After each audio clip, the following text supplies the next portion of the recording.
কোনো এক গ্রীষ্মের দুপুরে এক আম বাগানে দুটি আম থাকত। একজন মিষ্টি আর অন্যজন খুব টক। আমিই হলাম সেরা। সবাই আমাকে ভালোবাসে কারণ আমি স্বাদে ভরপুর আর গোলগাল। মিষ্টি হলেই বুঝি সব হলো? আমার টক স্বাদ ছাড়া চাটনি বা আচার একেবারেই পানসে।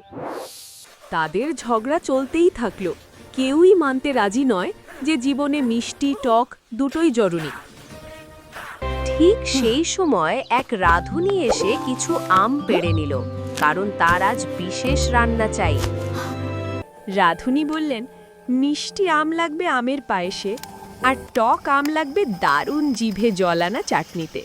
তখন আমেরা বুঝল কারোর গুণই ছোট নয়, ভিন্নতাতেই আসল আনন্দ লুকিয়ে থাকে। আর এইভাবেই আখিনুরের তৈরি আমের গল্প ফুরলো। আর সবাই ভাবছে ও কিভাবে এত সুন্দর করে এটা করলো।